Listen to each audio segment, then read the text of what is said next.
6월 7일 주일 초등부 인터넷 예배 사도신경 하심으로 하나님께 드리도록 하겠습니다. 전능하사 천지를 만드신 하나님 아버지를 내가 믿사오며 그 외아들 우리 주 예수 그리스도를 믿사오니 이는 성령으로 잉태하사 동정녀 마리아에게 나시고 본디오 빌라도에게 고난을 받으사 십자가에 못 박혀 죽으시고 장사한 지 사흘 만에 죽은 자 가운데서 다시 살아나시며 하늘에 오르사 전능하신 하나님 우편에 앉아 계시다가 저희로서 산자와 죽은 자를 심판하러 오시리라. 성령을 믿사오며 거룩한 공회와 성도가 서로 교통하는 것과 죄를 사하여 주시는 것과 몸이 다시 사는 것과 영원히 사는 것을 믿사옵나이다. 아멘.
올해 2020년 교회의 주제를 잊지 마시다. 기도하면 됩니다. 우리 초등부의 주제는 그리스도와 연합하는 초등부입니다. 오늘 계속 그리스도가 우리의 왕되심을 살펴보고 있는데 우리의 왕되신 예수 그리스도와 연합하시는 여러분들 되시기를 바랍니다. 이 일을 위해서는 굳은 마음이 아닌 부드러운 마음이 필요합니다. 말씀을 볼 때, 교회를 바라볼 때 세상의 언론이 이야기하는 교회가 아닌 하나님이 말씀하시는 교회를 바라봐야 할 것이고 그것을 믿기 위해서는 우리의 마음이 굳은 마음이 아닌 부드러운 마음이 되어야 할 것입니다. 가스펠 프로젝트 제4권 왕국의 성립, 왕이신 하나님을 보게 되는데 오늘 1단원 왕이신 하나님 중에 제3과 다윗이 골리앗과 맞섰어요 라는 제목으로 말씀을 나누도록 하겠습니다. 전우사님이 지은 제목은 소년 다윗의 비밀이라는 제목입니다. 하나님은 온 땅의 왕이심이라 지혜의 시로 찬송할지어다. 하나님이 무 백성을 다스리시며 하나님이 그의 거룩한 보좌에 앉으셨도다. 시편 47편 7절에서 8절까지입니다. 1단원의 주제는 우리의 왕이 누구이신지 제대로 고백하는 겁니다. 우리의 왕은 예수님이십니다. 예수님이 우리의 영원한 왕이시며 예수님이 온 세상을 다스린다는 사실을 잊지 않으시고 믿는 여러분들 되어주시기를 바랍니다. 오늘 함께 보실 말씀은 사무엘상 16장과 17장입니다. 그 중에 사무엘상 16장 10절에서 13절까지 보도록 하겠습니다. 이새가 그의 아들 7을 다 사무엘 앞으로 지나가게 하나 사무엘이 이새에게 이르되 여호와께서 이들을 택하지 아니하셨느니라. 내 아들들이 다 여기 있느냐? 아직 막내가 남았는데 그는 양을 지키나이다. 사람을 보내어 그를 데려오라. 그가 여기 오기까지는 우리가 식사 자리에 앉지 아니하겠노라. 이에 사람을 보내어 그를 데려오매 그의 빛이 붉고 눈이 빼어나고 얼굴이 아름답더라. 여호와께서 이르시되 이가 그니 일어나 기름을 부으라. 사무엘이 기름 뿔병을 가져다가 그의 형제 중에서 그에게 부었더니 이날 이후로 다윗이 여호와의 영에게 크게 감동되니라. 사무엘이 떠나서 라마로 가니라. 여호와의 오늘 말씀을 한 그림으로 보면 이 그림이 되겠죠. 저 갑옷과 창과 방패를 든 골리앗 앞에 소년 다윗이 서 있습니다. 과연 소년 다윗은 최신식의 무기로 무장한 골리앗을 어떻게 이겼을까요? 우리 말씀을 통해 살펴보도록 하겠습니다.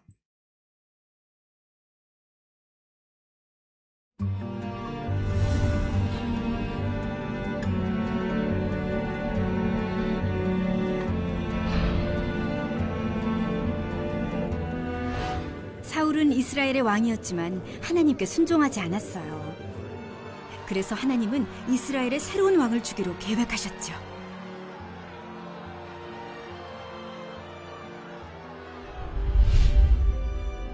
하나님은 사무엘에게 베들레헴에 사는 이새를 찾아가라고 말씀하셨어요. 하나님은 이새의 아들 중 한 명을 이스라엘의 새 왕으로 선택했다고 하셨어요. 그래서 사무엘은 이새와 8명의 아들을 만나러 갔답니다.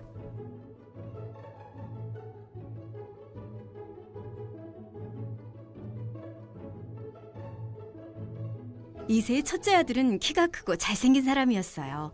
사무엘은 이 사람이 하나님이 뽑으신 왕이구나 라고 생각했어요. 사무엘아, 그는 왕이 될 사람이 아니다. 겉모습이나 키를 보지 마라. 사람은 겉모습을 보지만 나는 마음의 중심을 본다.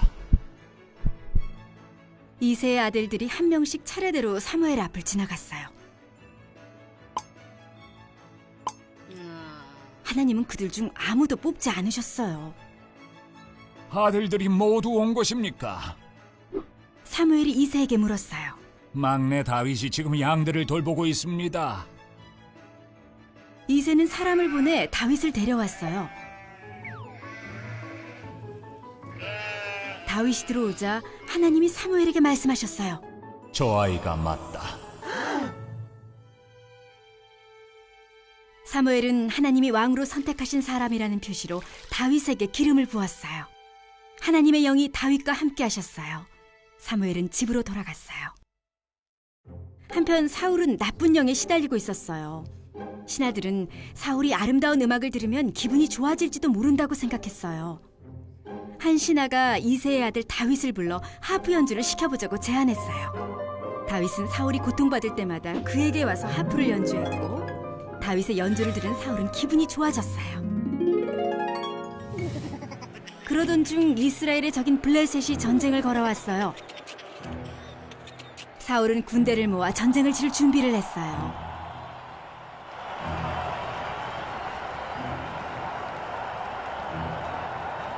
블레셋에는 골리앗이라는 거대하고 힘이 센 장수가 있었는데, 그가 이스라엘 군인들을 향해 외쳤어요. 누구든 덤벼라, 한번 싸워보자. 그러나 아무도 골리앗이 두려워 맞서 싸우려고 하지 않았어요. 다윗은 형들에게 음식을 가져다 주려고 전쟁터에 갔다가 골리앗의 고함 소리를 듣고 이스라엘 사람들이 떨고 있는 모습도 봤죠.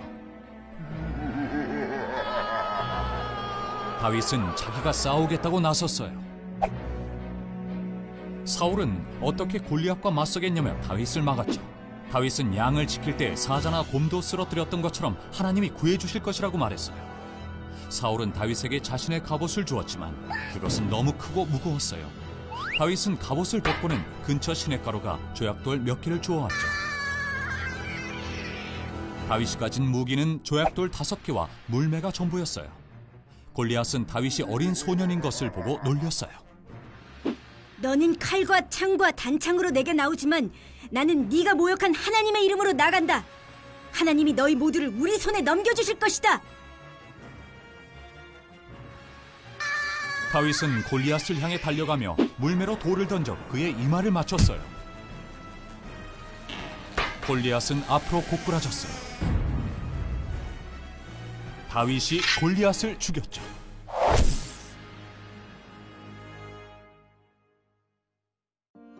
다윗은 덩치가 크거나 힘이 센 장수가 아니었지만 하나님을 믿고 의지했어요.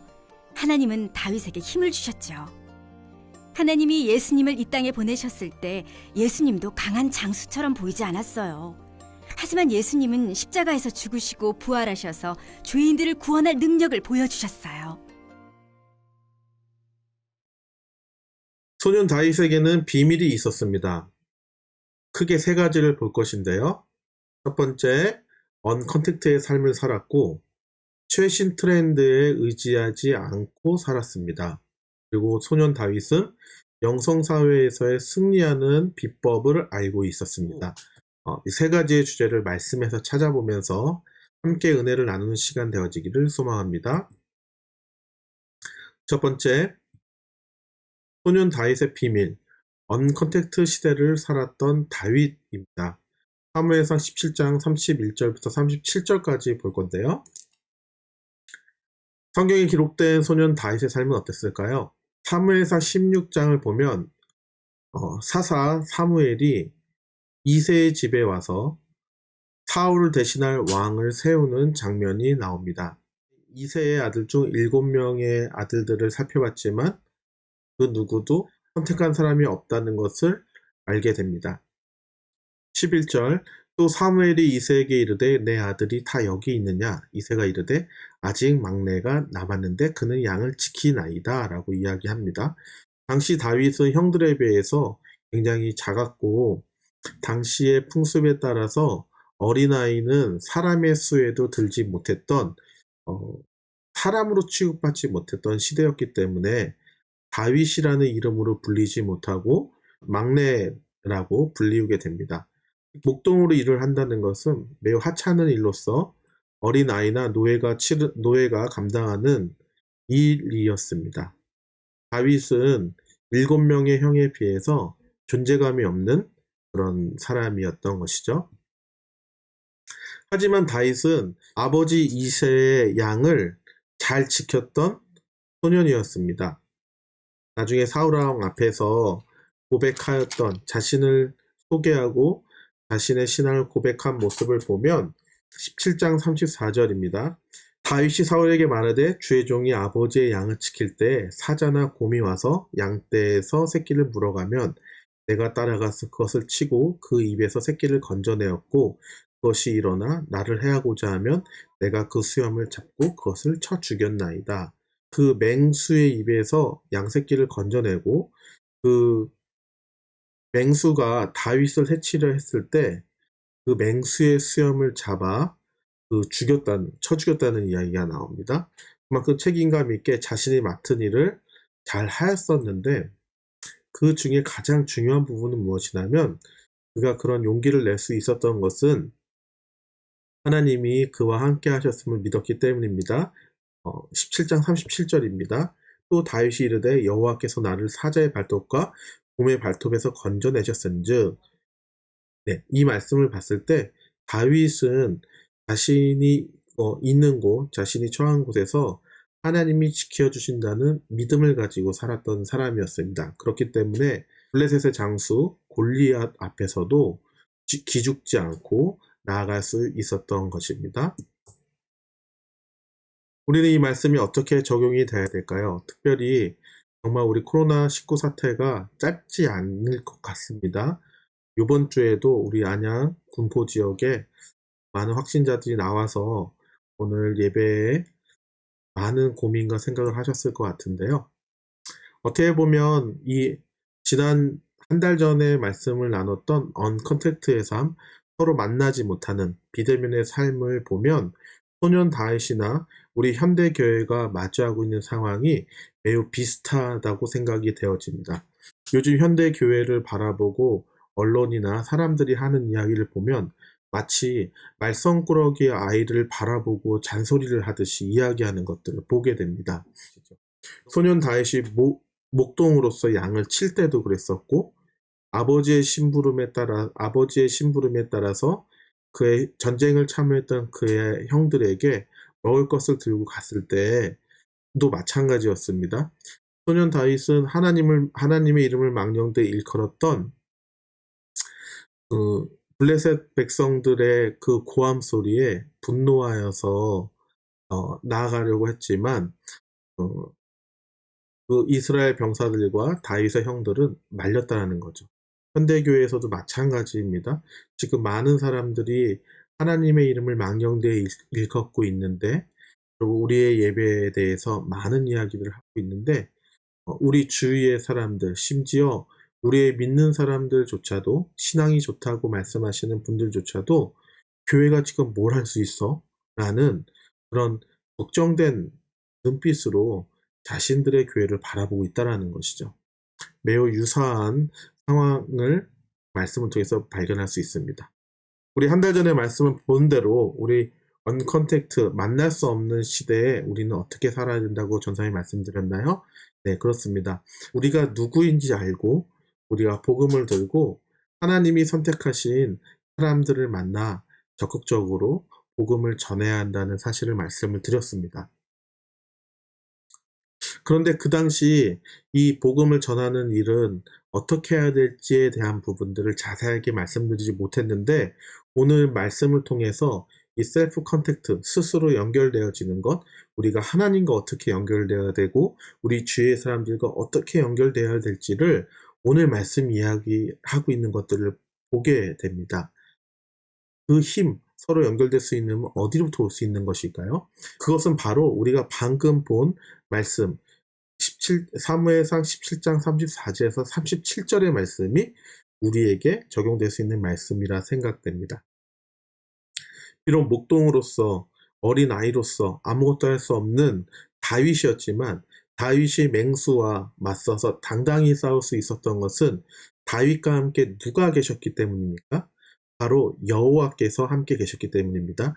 살아계신 하나님께서 다윗을 건져내셨고 다윗을 통해서 이세 양떼를 지키게 힘을 부어주시고 용기를 부어주셨던 것처럼 우리가 이 교회를 향해서 굉장히 험악하고 심한 말을 하고 있는 시대, 앞으로 더 이 농도와 수위가 굉장히 짙어질 수밖에 없는 지금 상황에서 우리가 붙들어야 될 것은 무엇이겠습니까? 하나님이 나를 건져주신다는 믿음을 가지고 살아가야 한다는 것이죠. 이 믿음을 가지고 살았을 때 우리는 엄청나게 큰 골리앗을 만난다 할지라도 담대하게 하나님의 이름을 붙들고 나아가서 전쟁에 승리할 수 있다라는 것입니다. 그 시간은 결코 짧지 않았습니다.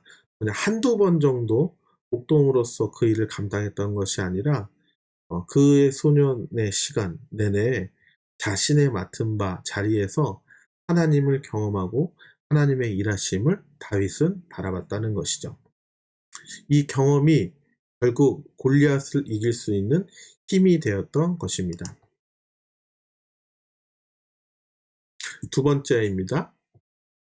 최신 트렌드에 의지하지 않는 삶을 소년 다윗은 살고 있었습니다. 사무엘상 17장 38절에서 40절까지인데요. 소년 다윗에게는 무기가 있었을까요? 무기가 없었기 때문에 사울왕은 다윗에게 노트구와 갑옷을 입혔습니다. 우리 지난번에 살펴본 대로 이스라엘 민족 중에 무기를 제대로 된 칼을 갖고 있었던 사람은 사울왕과 요나단밖에 없었습니다. 왜냐하면 블레셋 족속이 그 철기를 만드는 기술을 이스라엘 백성들에게 가르쳐주지 않았기 때문이고, 전쟁이 아닌 실생활에 필요한 철 기구들은 이스라엘 백성들이 블레셋에 가서 그 철 기구를 만들고 가지고 왔어야 되는 그런 상황이었다는 것이죠. 하지만 그 사울왕이 입혀졌던 노트구와 사울왕의 갑옷은 익숙하지가 않았습니다. 그가 골리앗을 전쟁을 치를 때 최신식의 그 당시의 최고의 무기, 그 다윗을 보호할 수 있고 적군을 무찌를 수 있는 최고의 무기인 노트구와 갑옷이 다윗에게는 익숙하지 않았던 것입니다. 그리고 다윗은 물맷돌을 준비해서 나가게 됩니다. 5개의 돌을 시냇가에서 주워서 골리앗 앞에 서게 되는데, 과연 다윗이 물매를 잘 돌리는 사람이었을까요? 이 기술을 잘 쓸 수 있는 사람이었을까요? 라는 질문을 할 필요가 있습니다. 전도사님도 주일학교 때 이 설교를 정말 많이 들어왔기 때문에 우리는 다윗이 이 부분에 굉장히 훈련이 잘 돼 있었고, 평소의 습관에 따라서 다윗이 골리앗을 이겼다고 생각을 하는데, 우리는 이것을 말씀을 통해서 살펴볼 필요가 있습니다. 결국 다윗이 익숙한 것은 돌을 가지고 맹수를 이긴 것일까요? 아니면 또 다른 무엇인가가 있을까요? 전도사님은 앞에 있는 말씀은 틀렸다고 생각이 들어요. 방금 본 대로 다윗이 맹수를 무찌르는 말씀을 보면 그 어느 구절에도 물맷돌을 사용했다는 말이 나오지 않습니다. 단지 전쟁터에 시냇가가 있었고 그 현장에 있던, 그 장소에 있었던 것들 중에서 다윗이 그거를 가져다가 전쟁을 치렀던 거지, 다윗이 그 부분에 특별하게 기술이 있거나 이것들을 평소에 준비했다고 얘기하기는 어렵다는 거죠. 대신 다윗은 무엇을 준비했을까요? 그렇습니다. 여호와께서 나를 건져주셨던 경험이 그 다윗의 마음에 있었다는 거죠. 어떠한 상황 가운데서도, 심지어 맨손의 상황이었다 하더라도 그 사자와 곰이 자신이 지키고 있던 양의 새끼를 물어갔을 때 그 입에서 양을 건져냈고, 그 사자와 곰이 다윗을 해치려 했을 때 그 맹수의 수염을 붙들고 그들을 쳐서 죽였다는 것, 그 소년의 힘으로서 감당할 수 없는 능력이 하나님으로부터 왔음을 다윗은 잘 알고 있었고, 그렇기 때문에 다윗은 자기가 그 맹수를 물리쳤던 모든 일이 하나님께서 지켜주셨다는 믿음의 고백을 할 수 있었다는 것이죠. 다윗에게는 이것이 익숙했습니다. 하나님이 지켜주셨다는 믿음과 그 믿음에 따른 하나님을 경험했던 삶. 이 말씀이 오늘 말씀에서 굉장히 중요한 포인트가 됩니다. 우리는 이 말씀 통해서 어떻게 적용할 수 있을까요? 여러분들 미래를 위해서 어떤 무기들을 준비하고 계십니까? 지금 열심히 공부하고 계시고 열심히 자신의 탤런트를 개발하고 있는 시기인데, 여러분들 과연 무엇을 준비하고 계십니까? 여러분들의 몸을 지켜줄 최신의 입시 정보, 최신의 공부 방법, 혹은 내신 성적을 올리기 위해서 학종이라고 하나요? 그 학종의 점수를 높이기 위해서 무엇을 해야 될지에 대한 고급 정보들을 가지고 여러분들 무장하고 계십니까? 아니면 여러분들만이 가지고 있는 물맷돌을 가지고 그 물맷돌을 열심히 돌리면서 훈련합니까? 말씀을 살펴본 대로 철제 무기는 블레셋 군인은 다 갖고 있었어요. 철기의 무기는. 하지만 이스라엘 백성들은 사울과 요나단에게만 있었습니다. 이 시대는 어떻습니까? 여러분들 아직까지도 세상의 것으로 세상 사람들 이길 수 있다고 생각하십니까? 돈을 가지고 돈을 많이 벌어서 하나님께 영광을 돌리겠습니다. 틀린 말씀은 아닐 수 있겠지만 돈의 1등을 할 수 있는 시대는 아니라고 생각이 됩니다. 여러분들이 권력의 가장 높은 자리, 우리나라는 대통령이 되겠죠? 대통령이 되면 이 시대의 세상 사람들 다 이길 수 있는 거라고 생각하십니까? 하나님의 영광을 돌리는 일부분이 될 수 있겠지만 이것으로 우리가 신앙생활에서 승리했다라고 이야기하기는 어렵다고 보여집니다. 예뻐지고 싶으시죠? 여러분들 잘생기고 싶으시죠? 그것들로 세상 사람들을 이길 수 있다고 생각하십니까? 그것으로 하나님의 영광을 어디까지 돌릴 수 있다고 생각하십니까? 여러분, 전도사님이 어렸을 때 말씀을 들었던 것처럼 평소에 하는 일이 곧 실력이 된다. 맹수를 잡을 때 물맷돌을 사용했으니 그 물맷돌을 열심히 훈련했던 결과가 결국 골리앗을 이길 수 있었다. 오늘 말씀으로 확인해 봤을 때 이 말씀은 아닐 것이라 생각합니다. 그 여러분들 안에 있는 그 작은 능력, 작은 것을 훈련했을 때 무한한 잠재력으로 키워낼 수 있다. 이 논리는 사실 성경적인 말씀은 아니라는 거죠. 이 물맷돌은 사실 굉장히 훌륭한 무기였습니다. 사사기 20장 15절에서 16절을 보시면 지난번에 살펴본 대로 사무엘 사사가 세워지기 전에 이스라엘에는 그 민족 간의 전쟁이 있었는데 11개 지파와 베냐민 지파가 싸우게 됐죠. 이스라엘 민족에서 40만이 나왔고 베냐민 지파에서는 26,700명이 나왔습니다. 그 중에 700명은 기브와 주민이었는데 이 사람들은 왼손잡이였고 이 물매를 굉장히 잘 사용했다고 합니다. 첫 번째 전쟁에 유다 지파가 나와서 전쟁을 치렀는데 그 전투에서 기브와 주민으로 인해서 22,000명이 죽게 됩니다. 그 이스라엘 11개 지파의 백성들이 하나님 앞에서 슬피하며 울며 이 전쟁을 어떻게 될지 묻게 되고 그 다음번에 또 전쟁에 나왔는데 이번에는 18,000명이 죽게 됩니다. 그만큼 이 물매는 굉장한 무기였음에는 분명합니다. 이 기브아 주민들이 이걸 얼마큼 잘 던졌냐면 16절에 보시면 물매로 돌을 던지면 조금도 틀림이 없는 자들이라 라고 나왔는데 이 틀림이 없다는 말이 머리카락까지도 맞출 수 있는 틀림없는 실력이라는 것을 의미합니다. 어찌 보면 사람이 볼 때는 이것이 맞을 수 있겠지만 오늘 말씀에서는 그 의미를 이야기하는 것입니다. 다윗이 준비했던 무기는 하나님이 승리하신 것을 맛보는 것, 그것에 굉장히 익숙했다는 거죠. 아까 처음, 두 번째 계속 살펴봤지만 우리 다윗은 자신의 입으로 고백했을 때 소년으로서 감당할 수 없는 힘을 하나님이 주셨다라고 이야기합니다. 다윗에게는 이러한 승리가 익숙하였기 때문에 골리앗과 블레셋 족속들을 보고 두려워 떨던 이스라엘 병사들 앞에서도 사울왕 앞에서도 당당히 이야기할 수 있었습니다. 그 하나님의 경험, 결국에는 동일하게 골리앗 앞에서 하나님이 도우심을 경험하게 되고 물리칠 수 있었다는 것이죠. 여기서 꼭 물맷돌이 아니더라도 골리앗을 물리칠 수 있었을 것입니다. 왜냐하면 이 전쟁의 주관자이시며 이 전쟁의 승패를 결정하신 분은 하나님이시기 때문입니다. 단지 그 자리에 시내가 있었고 물맷돌이 있었기 때문에 다윗이 사용한 것이지 반드시 물맷돌이 있었기 때문에 골리앗을 이긴 것이 아니라는 거죠. 마찬가지로 여러분들의 삶에서 하나님께 영광을 돌리기 위해서 하나님의 승리를 맛보기 위해서 준비하고 있는 그 무엇이 있을 텐데 어떤 분은 공부가 될 수 있을 것이고 어떤 분은 스포츠가 될 수도 있을 것이고 어떤 분은 재물이 될 수도 있을 것입니다. 어쨌든 지금 이 초등학교 때부터 준비하고 있는 그 무엇이 있을 텐데 그것이 하나님의 영광, 하나님의 승리와 직접적으로 연결되어지지 않다는 것. 단지 그거는 여러분들이 초등학생이기 때문에 공부하는 것이고, 여러분들이 운동을 좋아하기 때문에 스포츠를 하는 것이고, 악기를 배울 수 있는 환경이기 때문에 악기를 배우는 것이지, 이거에서 1등이 되고 여기에 어떤 결과가 있어야지 하나님 영광 받으신다는 생각은 절대 버리시길 바래요.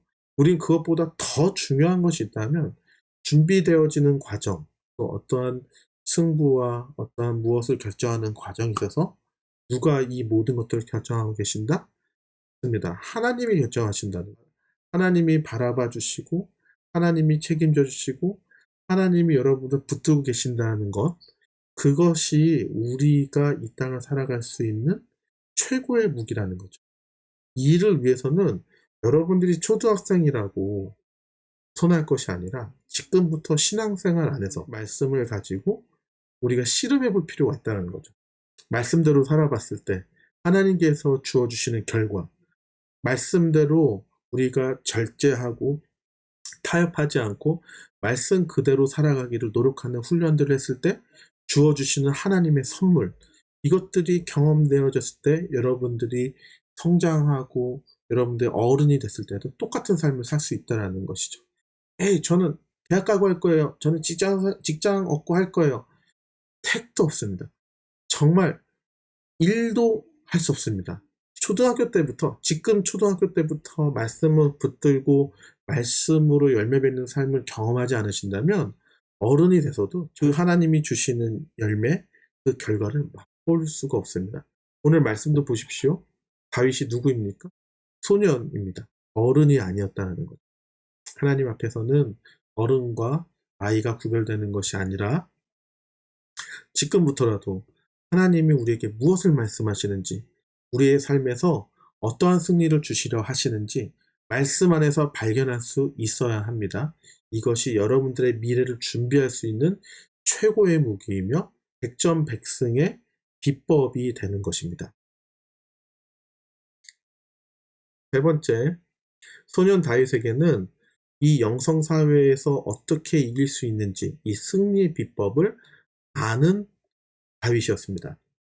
그렇다면 소년 다윗은 어떻게 골리앗을 이길 수 있었을까요?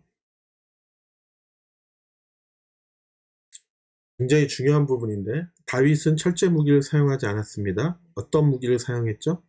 하나님을 경험했던, 하나님이 전쟁을 이기게 하시고 그 자리에 있어서 그 승리의 기쁨을 맛봤던, 그 어렸을 때 목동 때부터 경험했던 하나님과 동행하는, 하나님이 전쟁을 치르시는 그 전쟁을 다윗은 경험했고 그것을 무기로 사용했습니다.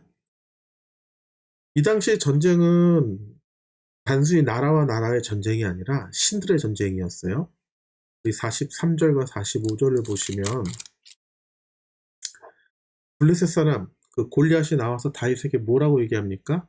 너는 나를 개로 여기냐? 넌 날 무시하는 거 보니 내가 믿는 신들이 너를 저주할 것이다. 그리고 너가 죽게 되어서 너를 그 공중의 새와 들짐승들이 밥이 되게 할 것이다. 이런 말을 하게 되죠. 다윗이 질세라 무슨 이야기를 합니까? 45절을 보시면 너는 칼과 창과 단창으로 내게 나아오거니와 나는 만군의 여호와의 이름 곧 내가 모욕하는 이스라엘 군대의 하나님의 이름으로 내게 나아가노라. 어떤 말씀이죠? 골리앗은 그가 믿는 신의 이름으로 하나님께 나왔고 다윗은 여호와의 이름으로 나와서 붙었다는 거죠. 어떤 전쟁이에요? 다윗과 골리앗의 싸움이 아닌 여호와의 이름과 블레셋이 믿었던 이방신과의 전쟁.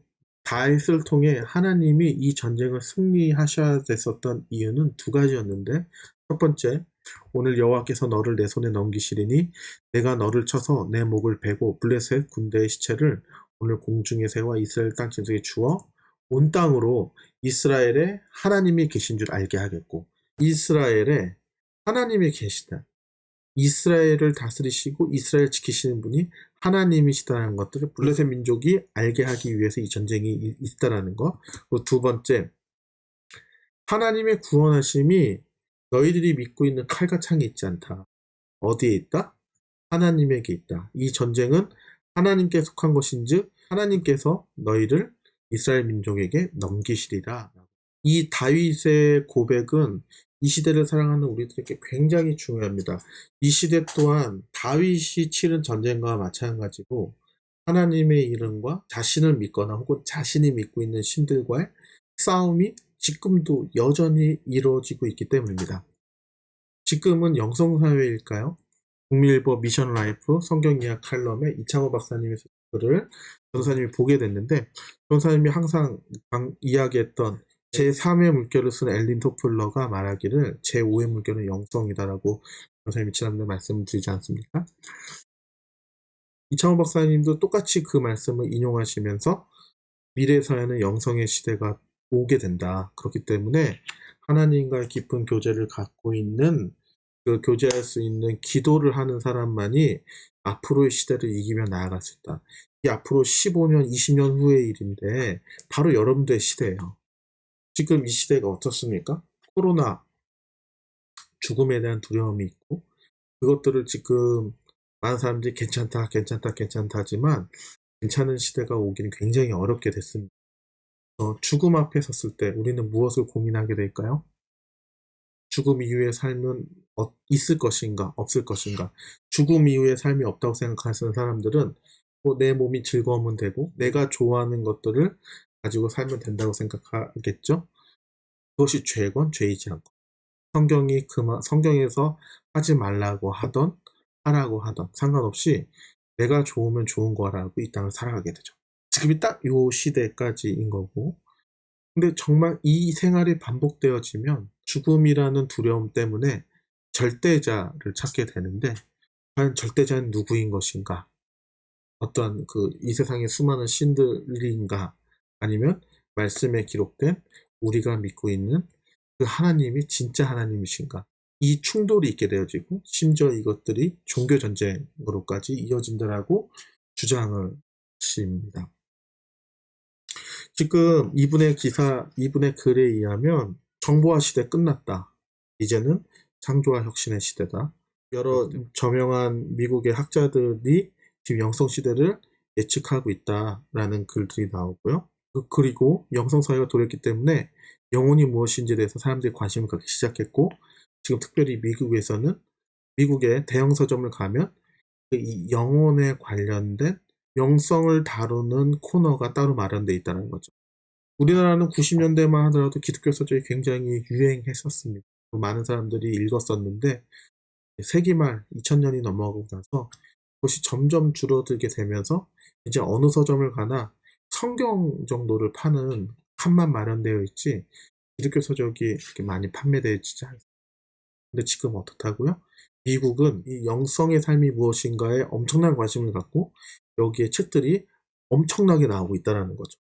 우리나라도 조만간 이런 일들이 벌어지게 될 것이다. 이창호 박사님이 주장하시는 것은 그렇기 때문에 결국 기도하는 사람이 승리한다는 거죠. 다윗이 그 목동의 삶을 살아갈 때 하나님이 함께 계심을 믿고 하나님과 대화하고 하나님과 교제하면서 자신의 위기가 닥쳤을 때 하나님이 주시는 힘으로 그 모든 것들을 하나님의 힘으로 극복하였던 것들을 우리 또한 지금 기도의 능력을 키워서 하나님과의 그 친밀함을 깨닫고 알고 하나님에게 구할 줄 알고 하나님께 도움을 받을 줄 아는, 내 것을 내려놓고 내 힘을 내려놓고 하나님의 권능과 하나님의 능력으로 채우는 훈련을 지금 해야 된다라고 주장을 하시는 겁니다.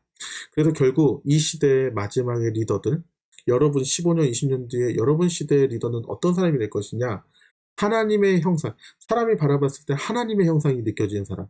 저 사람을 만나면 하나님을 이야기하고 싶고, 저 사람한테 물어보면 하나님이 누구신지 이야기할 수 있는, 그리고 그 삶을 살아갈 때 하나님의 도움을 받고 있다는 것들이 보여지는 삶을 사는 사람이 이 세상을 이끌어가는 리더가 된다라고 주장하시는 거죠. 이 코로나 시대에 많은 사람들이 미래를 예측하고 있지만 전도사님이 볼 때는 이미 영성사회는 시작되었습니다. 이 코로나는 최신 기술로 살 수가 없습니다. 다윗에 마찬가지로 마복과 노트구와 철로 만든 칼로 골리앗을 이길 수 없는 것처럼 지금 이 시대 또한 그 조그만 눈에도 보이지 않는 그 바이러스 하나가 이 온 인류를 스탑시켰어요. 멈추게 했습니다. 이것을 위해서 핸드폰이 해결해 줄 수 있겠습니까? 아니면 많은 백신들이 나온다고 이야기하지만 전도사님이 알고 있는 아주 짧은 의학적 지식에 의하면 지금 이 변이를 따라갈 수 없어요. 지금 아무리 백신이 개발된다 하더라도 또 다른 변종, 그리고 여러 가지 설이 있지만 빙하가 녹으면서 여러 가지 바이러스가 또 창궐하 또 드러나게 되고, 우리는 이 질병의 사회에서 외부의 어떠한 백신을 맞아서 어떠한 주사를 맞거나 이런 것으로 이길 수 있는 것이 아니라 우리 안에 내면에 우리의 안에 면역력으로 이겨내지 않는 한 이 바이러스 이길 수 없는 시대가 옵니다. 전도사님이 요즘에 많은 뉴스들을 봤을 때, 많은 주장들을 봤을 때 이거는 코로나를 대응하는 것이 아니라 하나님을 대적하고 있는 메시지들을 너무 많이 보게 됩니다. 실례로 우리 너무 수고하고 계시는 정은경 그 질병관리본부장께서 인터뷰를 하실 때 어느 지역에 주의를 당부드립니다 했을 때 언론에서는 정확하게 한 단어만 딱 뽑아내죠. 무엇입니까? 교회입니다.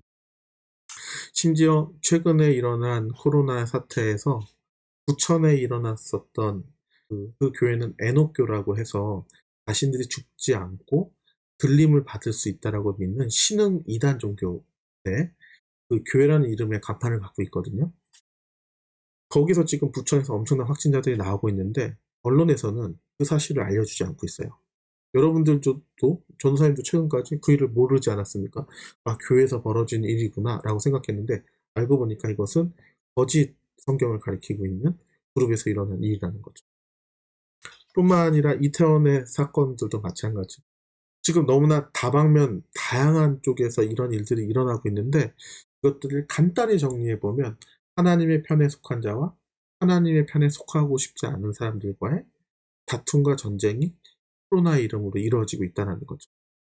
이번 주서부터 어떤 아빠와 엄마와 함께 뉴스를 볼 때 한번 여러분들의 그 순수한 눈빛, 순수한 관점으로 이 뉴스를 한번 보시길 바래요.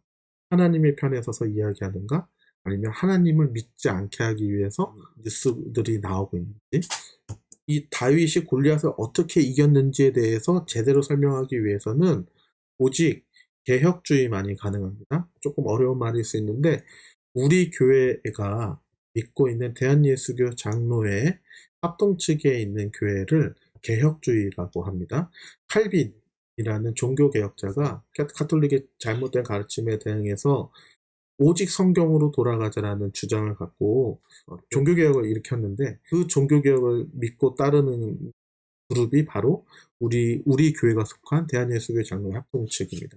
말씀에 1.1에게 어떤 틀림이 없이 이 말씀은 온전한 하나님의 말씀이다라고 믿는 것, 물론 이제 이 말씀이 우리 한글 성경을 이야기하는 것이 아니고 세상에 존재할 수도 있고 존재 안 할 수도 있지만 그 성경의 원본, 어떤 성경의 가장 처음에 그 성경이 성령의 감동함으로 이루어졌기 때문에 그 말씀은 절대 오류가 없다라고 믿는 이 개혁주의 신앙만이 다윗이 골리앗을 어떻게 이겼는지에 대해서 설명할 수 있다는 것이죠.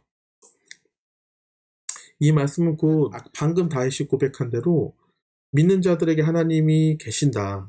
그리고 그 믿는 자들을 구원할 때 세상의 과학, 세상의 기술이 창과 칼에 있는 것이 아니라 하나님께 있다. 우리를 구하실 분은 오직 하나님이시라는 이 사실을 설명할 수 있는 것은 말씀에 절대 오류가 없다라고 믿는 우리 개혁주의만이 설명할 수 있다는 거죠.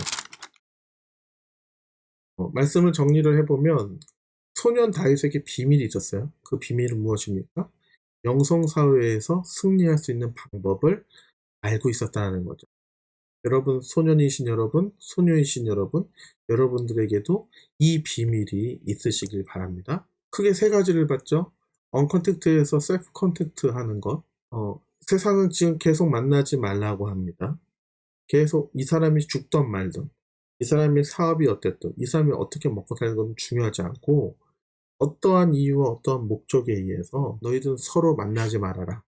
또 통제하고 있고 서로 만나지 못하게 하는 시대입니다. 이 시대에 우리는 계속 무엇을 말합니까? 복음인 말씀에 근거해서 우리는 계속 만남을 이루어야 합니다. 하나님의 이름을 부르며 하나님을 찾아야 하고 하나님이 응답하실 때까지 하나님과 계속 연결하기를 노력해야 할 것이고 사람과의 만남 속에서도 모이게 힘쓰라고 말씀하셨던 것처럼 서로 말씀을 나누고 복음을 전하는 데 힘써야 할 것입니다. 소년 다윗이 무기를 의존하지 않고 그 장소에 있었던 돌을 주워서 골리앗을 물리친 것처럼 우리도 지금 이 시대에 가장 앞서는 기술이 무엇인가, 이 시대의 최고의 과학기술은 무엇인가, 이런 것들을 따질 것이 아니라 지금 나에게 주어진 환경만으로도 하나님이 넉넉히 이기게 해주신다는 믿음을 갖고 살아가는 것이 중요합니다. 우리에게서 최신의 트렌드는 살아계신 하나님이시라는 거죠. 하나님이 그 권능을 주시고 능력을 주시면 여러분들의 이 작은 체구 안에서도, 여러분들의 그 가난한 환경 가운데서도, 여러분의 보잘것없는 어떤 능력 가운데서도, 달란트 가운데서도 하나님이 역사하셔서 전 세상에 복음을 전하기 위해서 쓰실 수 있다는 것. 이 믿음은 어떤 믿음입니까? 내 안에, 우리 공동체 안에, 우리 나라 안에 하나님이 계시다라는 것을 믿는 것입니다. 그 믿음을 가지고 행동하는 것입니다. 그리고 지금 이 코로나 같은 이 위기의 상황 가운데 우리를 구원하실 분이 누구시다? 의약품? 어떤 신약? 그런 것이 아니라 하나님이 우리를 구원해 주신다. 하나님이 우리에게 주신 사명이 아직 마무리되지 않았을 때는 하나님이 절대 우리의 생명을 걷어가주지 않으십니다. 우리의 사명이 다했을 때 우리는 죽음을 맞이하겠지만 하나님 우리를 태어나게 하셨고 이 땅에 살게 하셨고 그리고 우리가 이 땅에 이 땅에 서 있을 때 하나님이 여러분 한 사람 한 사람에게 주어주신 하나님의 사명이 끝나기 전까지는 절대 죽지 않는다는 거예요. 코로나도 그 사명을 막을 수 없고 그 더 심한 질병과 전염병이 있다 하더라도 여러분 안에 하나님이 사용하시고자 하는 사명과 목적, 여러분 안에 하나님의 목적과 하나님이 주신 사명이 있다면 여러분의 생명은 절대 끝나지 않는다. 이 다윗의 고백을 우리의 삶에 어떻게 적용할 수 있을까요? 내가 누구인가를 잘 알아야 합니다. 나는 누구입니까? 진보적인 사람입니까? 보수적인 사람입니까? 이거는 지금 세상의 언론이 이야기하고 있는 그 프레임. 너는 진보적인 사람이야. 너는 보수적인 사람이야. 한국교회는 보수적인 사람이야. 지금 진보의 힘이 있으니까 너희들은 우리의 적이야. 너희들이 갖고 있는 것들 깨트려야 돼. 전도사님이 최근에 본 어떠한 유튜브의 어떠한 강의 중에 가장 황당했던 것 하나를 말씀드리자면 건축학과셨어요. 이름을 말씀드리지 않겠습니다. 교회의 권위는 건축물에서 나온다고 주장하시는 분이에요. 목사님의 말씀을 듣고 목사님의 권위를 줄 수밖에 없는 구조라는 거죠. 목사님의 말씀에 이건 아닌데 라고 생각했을 때 자기는 나가고 싶지만 양쪽 끝에 사람이 앉아서 못 나간다는 거죠. 그렇기 때문에 목사님은 계속 자기의 주장을 성도들한테 얘기할 수 있고 그 주장으로 인해서 사람들은 목사님을 권위자로 모시게 된다는 말도 안 되고 황당한 말들이 일어나요. 근데 지금 코로나 어떻습니까? 장의자가 쪼개지고 서로 나눠지니까 보수적인 기독교 실체가 드러난다. 이런 걸 주장하시는 분이에요.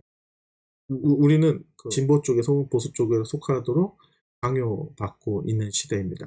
진보적인 사람이 되는 것도 중요하고 보수적인 사람이 되는 것도 중요하지만 가장 중요한 것들은 개혁주의자가 되어지는 것입니다. 하나님의 말씀이 1.1획도 틀리지 않는 것을 믿는 것, 그리고 그 믿음으로 이 세상을 새롭게 뜯어 고치는 사람이 개혁주의자라는 것. 여러분이 개혁주의자가 돼서 진보적인 정치인이 되시길 바라고 여러분들이 개혁주의자가 되셔서 보수적인 정치인이 되어지기를 소망합니다. 여러분들이 개혁주의자가 돼서 진보적인 경제인이 되어지길 바라고 개혁주의자가 되어서 보수적인 경제인이 되어지기를 소망합니다. 우리는 진보나 보수에 속한 사람이 아니라 하나님의 말씀에 속한 사람입니다. 이 문제가 풀어지지 않기 때문에 한국 기독교의 문제가 해결되지 않는 것이고 여러분들이 진보 언론이든 보수 언론이든 한국교회에 대해서 이야기할 때 또 어떠한 것으로 얘기할 수 없어요. 가장 중요한 건 하나님께 속하였다는 것, 그리고 그 하나님의 말씀에 근거해서 이 세상을 하나님의 나라로 뜯어고치는 사람들이 여러분들이다. 마지막으로 개혁주의자가 된다는 것은 어떤 의미일까요? 창세기 1장 1절을 믿는 사람입니다. 하나님이 세상을 창조하신 이 사실을 믿는 것입니다. 이 세상의 창조를 하나님은 어떻게 하셨습니까? 요한복음 1장에 본 대로 말씀으로 창조하셨고, 그 말씀이 곧 예수 그리스도이시고, 그 예수 그리스도께서 그 창조의 사역을 감당하셨고 그 자리에 함께 하셨다는 것을 믿는 것입니다. 그 하나님께서 이 땅에 내려져서 하나님이자 사람으로서 우리의 죄를 대신해서 돌아가시고 사흘 만에 살아나심을 믿는 것입니다. 누가복음 24장 44절 45절을 보면 성경에 기록된 모세의 율법, 선지자의 글, 시편의 모든 글들이 예수 그리스도를 가리키고 있다. 또 이 기록된 모든 말씀이 이루어져야 하기 때문에 땅에 오셨고 죽으셨고 살아나셨음을 이야기합니다. 그러고 나서 이게 제일 중요한데, 예수님께서 제자들의 마음을 열어 성경을 깨닫게 하셨다는 거예요. 성경은 아무리 많이 읽는다고 해서 읽혀지는 것이 아닙니다. 예수님께서 우리에게 성경을 깨닫게 해주시는 지혜를 주시지 않으면 성경을 이해할 수 없다는 거죠. 여러분들이 아무리 많은 예배 시간들을 보낸다 할지라도 하나님께서 여러분들의 마음을 열어주지 않으시면 이 말씀을 믿을 수가 없다는 거예요. 이 말씀을 깨달은 사람이 어떻게 되어집니까? 예수님께서 부활 승천하시고 난 이후에 제자들이 성령, 곧 그리스도의 영을 받아서, 여러분들 잘 아시는 말씀이지만 오직 성령이 너에게 임하시면 너희가 권능을 받고 예루살렘과 온 유대와 사마리아 땅까지 이르러 내 증인이 되리라 라고 말씀하신 사도행전 1장 8절의 말씀을 믿고 따라가는 겁니다. 가장 중요한 것이 무엇이죠? 예수 그리스도의 영, 성령 하나님이 우리에게 임하셨을 때 우리는 그 말씀을 믿고 그 말씀에 따라서 우리의 삶의 지경에서 계속 복음을 전하게 되어지는 사명을 감당한다는 것이죠. 이것이 곧 개혁주의자로서의 삶을 살아가는 거예요. 우리 이 사진을 봅시다. 이 사진이 단순히 다윗과 골리앗의 그림으로 보이십니까? 변호사님은 이 세상에 살아가야 될, 앞으로 살아갈 일이 많은 여러분들의 모습으로 보여요. 골리앗의 모습을 가지고 그 하나님의 이름을 욕하고 망령되이 일컫는 이 시대에 지금 그 누구도 나서지 못하는 시대에 있습니다. 지금 직장에서 어떻게 하고 있습니까? 교회에 다니는 것은 자유이지만 교회를 통해서 질병이 걸리고 그것이 회사에 영향을 미쳤을 때는 모든 구상권, 그러니까 모든 손해배상을 청구하겠다는 것 쓰지 않습니까? 지금 클럽을 가면 바로 회사는 해고하겠다는 것들에 그런 것들을 각서를 쓰고 거기다 사인을 하고 있는 시대 아닙니까? 우리가 그 신앙훈련을 받을 때만 하더라도 주일날 예배를 지키는 것 때문에 학원을 빠지고 학교에서 나오는 행사들을 빠지고 선생님들한테 맞고 또 불이익을 당하더라도 주일의 예배는 지켜야 된다. 주일날 교회에 나서 예배해야 된다. 가르치던 시대였어요. 지금은 그런 가르침이 어디 있는지 모르겠어요. 어떻게 보면 이 골리앗의 모습 앞에 숨어있는 다윗의 형들의 모습처럼 우리가 신앙생활을 하고 있는지는 모르겠습니다. 아무쪼록 여러분들 다음 시대에는 여러분들이 주인공일 텐데, 곧 영성시대가 올 때 하나님이 나의 주인이신가 아니면 내가 믿는 것이 주인이신가의 그 싸움을 싸우실 때 이 다윗과 같이 하나님을 믿고 하나님이 주시는 힘으로 이 세상을 이기며 나아가시는 여러분들 되어주시기를 소망합니다. 결론입니다. 지금 3주째 보고 있는데 결론이 합쳐지고 있어요. 우리는 진짜 왕을 따르고 싶습니다. 우리의 왕은 누구입니까? 예수 그리스도이십니다. 예수 그리스도는 어떻게 믿을 수 있어요? 구화에서 본 것처럼 말씀을 믿음으로 우리는 예수님을 믿을 수 있습니다. 이제는 그 믿음이 우리의 삶의 행동으로 나타나야 때라는 거죠. 그 행동의 모든 결정은 여러분들이 말씀을 보시고 여러분들이 스스로 결정하셔야 되는 거죠. 여러분들 안에 하나님을 믿는 믿음이 있다면 말씀에 있는 기록대로 우리가 하나님을 믿고 의지함으로 이 땅에서 승리하며 살아가시는 여러분들 되어지기를 소망합니다. 주기도문 하심으로 6월 7일 초동부 인터넷 예배 마치도록 하겠습니다. 너희는 이렇게 기도하라. 하늘에 계신 우리 아버지여, 이름이 거룩히 여김을 받으시오며 나라가 임하시오며 뜻이 하늘에서 이루어진 것 같이 땅에서도 이루어지이다. 오늘날 우리에게 일용할 양식을 주시옵고 우리가 우리에게 죄 지은 자를 사하여 준 것 같이 우리 죄를 사하여 주시옵고 우리를 시험에 들게 하지 마시옵고 다만 악에서 구하시옵소서. 나라와 권세와 영광이 아버지께 영원히 있사옵나이다. 아멘.